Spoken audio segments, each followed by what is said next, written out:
আজকে জুমা মোবারক, নামাজ পইরা আইসাই এই ভিডিওটা না বানাই আর পারলাম না। একটা মাসের মধ্যে 4বার ইমাম পাল্টায়। কিসের কারণে ইমাম পাল্টাইছে? আজকে পাল্টাইছে সে হয়েছে যে ভাত বেশি খায়। প্রতিদিনের খাবার দিয়ে আসতে হয় মসজিদে। তো বিভিন্ন রকমের তো কথাবার্তা হইতেই পারে, কারণ ভাত কম বেশি, ইমাম সাহেবের বাটিটা বড়, যার কারণে ভাত বেশি ধরে এবং 6টা বাটি। তো একবেলার ভাত সে 3 বেলায় নিয়ে যায়, নিয়ে তারপরে খায়। এটা কি আসলে কোনো দোষের কথা? এর কারণে সে ইমাম পাল্টায়, ইমাম ভাত বেশি খায়, ভাত দিয়ে আসতে পারবে না মসজিদে। ইমাম সাহেব প্রতিদিন খাবে, এক একজনের বাড়ি যেয়ে, এটা কি আসলে সম্ভব? আপনারা বলেন। এই দোষের কারণে তারে পাল্টাইছে। দ্বিতীয় যে ইমাম সাহেবের পাল্টাইছে সে ঘাটপাড়ে বৈশা আসরের পর মোবাইল চালায় বা বিভিন্ন কথাবার্তা বলতে পারে, মোবাইলে খবর দেখতে পারে, এই জন্য তারে পাল্টাইছে। মসজিদ কমিটির সেক্রেটারি না, ইমাম সাহেব ভালো না, সে মসজিদের সামনে বসে বসে মোবাইল চালায়। আচ্ছা বলেন তো, এইটা কোনো দোষের কথা? মানুষের মোবাইল কাজে লাগতে পারে না? সৃষ্টিকর্তার উচিত ছিল এইটাই, যে আলাদা ডাইস দিয়া 2 কোটি 3 কোটি ইমাম সাহেব তৈরি করে এরপর পাঠানো উচিত প্রত্যেকটা মসজিদে, তাদেরকে দায়িত্ব দেওয়ার জন্য। তাইলে তো একদম নির্ভেজাল নির্দোষের ইমাম থাকতে হইবে। সে তো আসলে মানুষ না। ইমাম সাহেব হয়েছে গিয়ে হইল কি আপনার পাথরের তৈরি, কারণ তো সে মানুষ না, সে ভুল করবে কেন?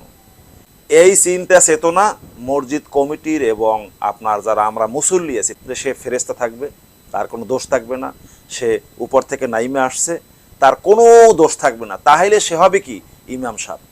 আসলে বলেন তো, সেও তো একদম রক্তের মাংসের মানুষ।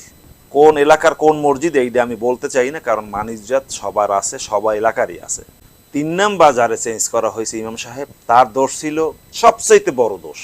কি দোষ জানেন? সে খালি গায়ে থাকতে পারবে না। এলাকার মসজিদ, এলাকার ছেলে, মসজিদের ইমাম, সে খালি গায়ে বেরোইছে। সভাপতি বলে দেখেন দেখেন ইমাম সাহেব সে খালি গায়ে বেরোইছে। আচ্ছা এইটা কোনো দোষ? বলছে যে হুজুর কালকে থেকে আপনার আশা লাগবে না। এক কথাই ইমাম সাহেবের চাকরি চলে গেছে। কি বলবেন? আগে না হয় যারা আওয়ামী লীগ ছিল, তাদের কমিটি ছিল, এক সময় তারা দেখা যায় যে জুতা পইরে অনেকে মসজিদে ঢুকে গেছে কমিটির লোক, ব্যানার টাঙাইয়া তারপরে মনে করেন তারা বিচার আচার করছে। কত বড় ক্ষমতা ছিল! আর এখন একটা পর্যায়ে আসার পরে এই বিহেভ যদি ইমাম সাহেবের সাথে করা হয়, তাইলে কি নামাজ কার কাছে পড়বেন আপনি? এক সময় তো আমার মনে হয় যে ওই যে মসজিদের ইমাম সাহেব খুঁজে পাওয়া যাবে না।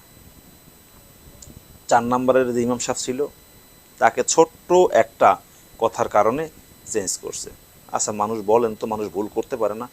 আমরা মানুষ না? আমরা ভুল তো অহরহ করতেই পারি। এই যে আমি কথা বলছি আপনাদের সামনে, এই কথা অনেক সময় মুখে বাজছে, কথা রং হইতে পারে, কথা অনেক সময় উচ্চারণ হয় না, কথা ভুল বলছি, এটা ভুল হতে পারে না? তো ইমাম সাহেব কি তার ভুল হবে না? হওয়া উচিত কিনা সেটা আপনারা একটু কমেন্টস বক্সে আমার জানাই দিন। 4 নাম্বার ইমাম সাহেবের যে বাদ দিছে, কেন বাদ দিছে জানেন? সকালবেলা যে বাচ্চাদের কোরআন তেলাওয়াত করায় বা কোরআন শিক্ষা দেয়, তার তো একটা দায়িত্ব আছে। সে তো একটু মারতেই পারে, পড়া বা বেয়াদবি করলে শাসন করতেই পারে, স্বাভাবিক। মসজিদের প্রভাবশালী এক সদস্যের ছেলে ওই মসজিদে পড়ে, তারে 2টা পিটান দিছে, গায়ে রুমনা দাগ হয়ে গেছে আর কি। তার জন্য তার বলছে যে হুজুর কালকে থেকে আপনি নামাজ পড়াবেন না। আহ কত সুন্দর চাকরি! চিন্তা করছেন যে বইলে দিলি চাকরি চলে যায়। ইমাম সাহেবের দায়িত্ব কারা নেয়? যারা মাদ্রাসায় পড়াশোনা করছে, আলেম, হাফেজ, মুফতি, তারাই তো এই মসজিদের দায়িত্ব নেয়। এবং কত বড় একটা দায়িত্ব মসজিদের, চিন্তা করতে পারছেন? 5টা বেলা নামাজ পড়াইতে হয়, টাইম টু টাইম। বাংলাদেশের মধ্যে আমার মনে হয় সব চাইতে কম বেতন হয়েছে মসজিদ, একদম মাগনা টাকায় বলতে গেলে চলে। তারপর এই চাকরি চলে যায়। তাদেরও তো বাল বাচ্চা ফ্যামিলি আছে। মসজিদ কমিটির দায়িত্ব যারা পালন করবে, তারা উদার মনের মানুষ হইতে হইবে এবং আখেরাত আর দুনিয়া 2টা মিলেই যেন তাদের অভিজ্ঞতা থাকে। তাদের কি মসজিদ কমিটিতে নেওয়া উচিত।